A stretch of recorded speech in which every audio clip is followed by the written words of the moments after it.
याद करिए 16वीं सदी तक भारत का वैभव दुनिया के अंदर अग्रणी था।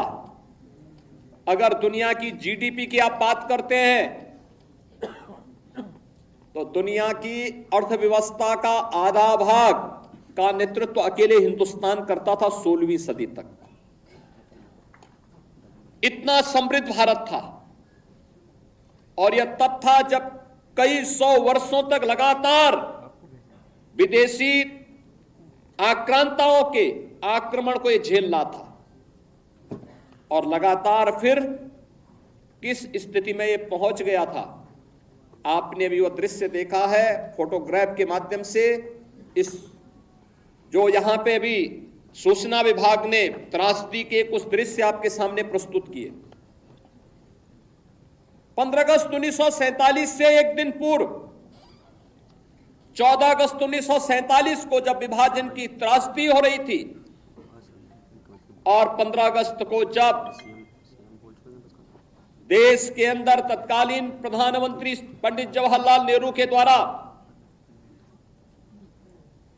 भारत के तिरंगे को पहरा करके कांग्रेस के नेताओं के द्वारा देश के अंदर आजादी के जश्न को मनाने का कार्य किया जा रहा था, तब लाखों लोग अपनी मातृभूमि को छोड़ने के लिए, अपने परिवारों को छोड़ने के लिए मजबूर हो रहे थे।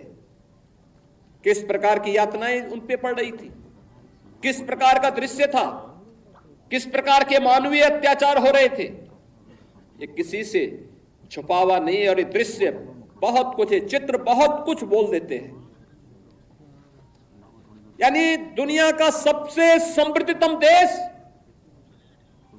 1947 तक आते आते एक दलित देश में बदल गया था। और वह दृश्य भी आपने देखा, वह दृश्य भी आपने देखा है। ये क्यों हुआ? क्या ये सच नहीं कि हमारी कुछ कमजोरियों ने आक्रांताओं को देश के अंदर आक्रमण करने के लिए एक स्पेस दिया? और जो गलतियां इतिहास के उन काले अध्यायों में हम सबके सामने कैद है, क्या वही गलतियां चुनाव के समय राजनीतिक नेतृत्व देश के अंदर इस प्रकार की गलतियां राजनीतिक दलों के द्वारा नहीं की जाती है? ये जाति के नाम पर विभाजन की त्रासदी तक पहुंचाने की एक कथा वही है जो पहले जातीयता के नाम पर होता था, जातिवाद के नाम पर होता था। आज वही कार्य, वही कृत्य, वही कारनामे राजनीतिक दलों के स्तर पर जातीयता का नग्न तांडव करके फिर उसी विभाजन की ओर ले जाने की कुछ सी चेष्टा की जा रही है। परिणाम क्या है? परिणाम आप सबके सामने फिर वही है। परिणाम फिर आपके सामने वही है। तिथि बदली है, लेकिन चेहरे बदले होंगे, लेकिन घटनाओं का स्वरूप उसी प्रकार का है जो 1947 में हुआ था। वही तो पाकिस्तान में आज भी हो रहा है। वही तो पूर्वी पाकिस्तान कहा जाने वाला आज का बांग्लादेश में वही तो हो रहा है। उस समय 10 लाख हिंदू एक साथ काटे गए थे, हिंदू सिख सभी थे, एक साथ काटे गए थे।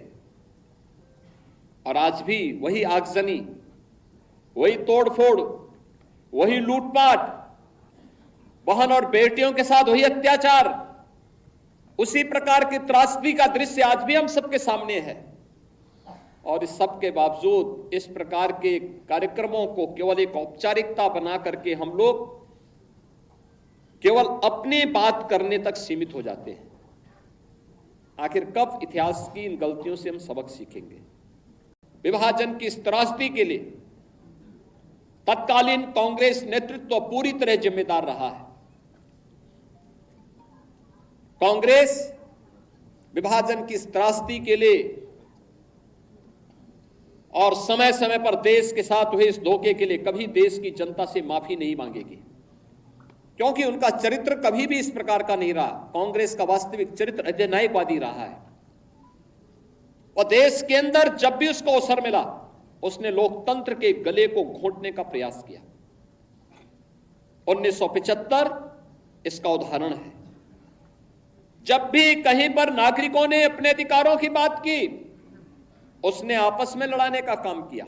देश के अंदर भाषाई विवाद, देश के अंदर क्षेत्रीय विवाद, देश के अंदर सनातन राष्ट्र में हिंदू और सिखों को आपस में लड़ाने का कार्य, ऐसे तमाम ऐसे पाप हैं इनके जिन पापों की कभी माफी नहीं दी जा सकती है।